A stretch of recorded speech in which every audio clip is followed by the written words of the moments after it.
Good looking. Yes. Wow. So you are a complete puppet in his hands. No.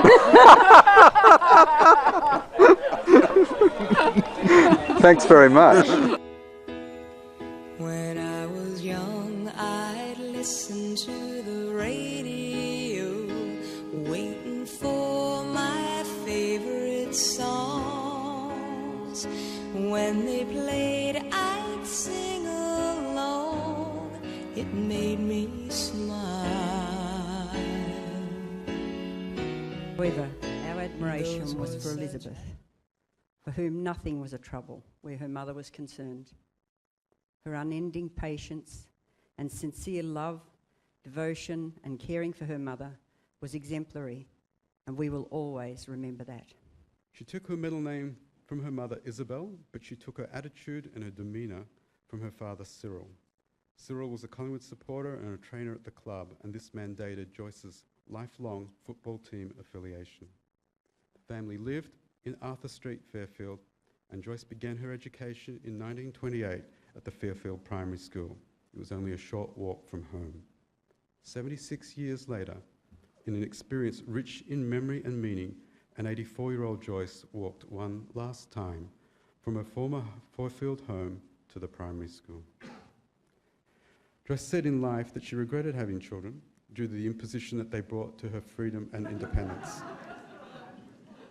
However, given the presence of us in her world, she committed herself to her family until her last heartbeat. This commitment being exemplified by the fact that through her entire life she carried in her handbag notes from each of her children. Somewhat vexatiously, the memento of mine she chose to carry was a 6th grade essay on how the terrain and climate affect the population of California.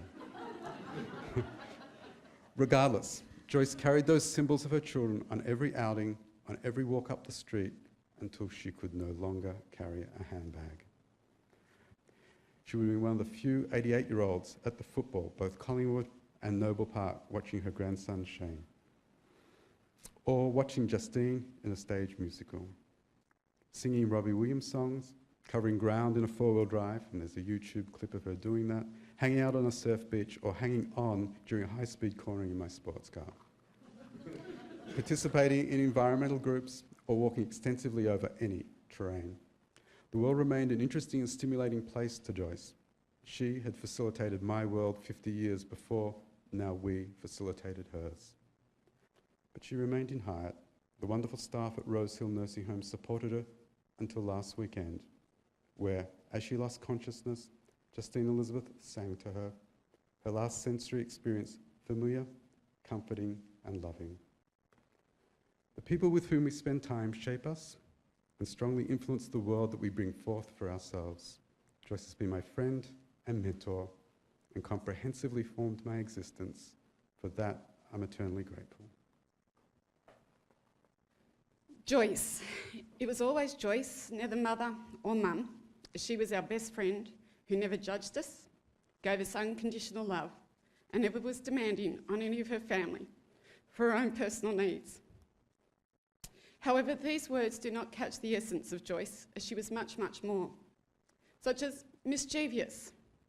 Joyce was always up for a laugh and mainly creating many of them herself. I remember her laughter and joy in telling the naughty stories of her childhood, such as drilling a hole in the top of the outhouse toilet so she could drop water on the unsuspecting participants below. Joyce was an avid learner. Joyce was a strong believer in education and learning. We were always told the story of how her beloved father Cyril and his sisters were not given the opportunity to go to school, and how he ensured that all his children were given an education, including his daughters.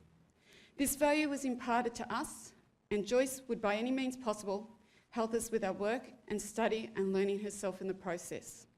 In addition to increasing her own general knowledge, she would avidly read newspapers and books till late at night. Strong. Joyce had a personal inner strength that allowed her to cope with any situation. She would not whinge or complain. She would just get on with it. This was the most apparent as she began to age.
And a special thanks today too to her brother Keith.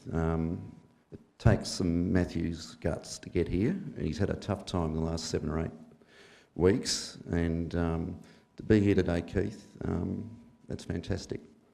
And I know you and I have got a few more bets to have, and the TAB and the odd beer or two, but yeah, it's really good. And I know it's not an easy thing for you, so thank you.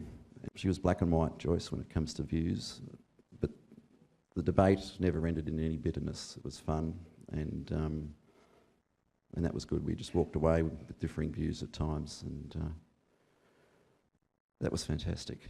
I don't think it's too strong a term, but sort of miraculously she did recover to a degree where she went back to the nursing home and she was conscious. And for me, I was able to have some time with her. Not the same as what she used to be, but we could still be able to connect. And I'm certainly in a better space now, and as a result of that. So for the last moments of her life, my mother was still there for me.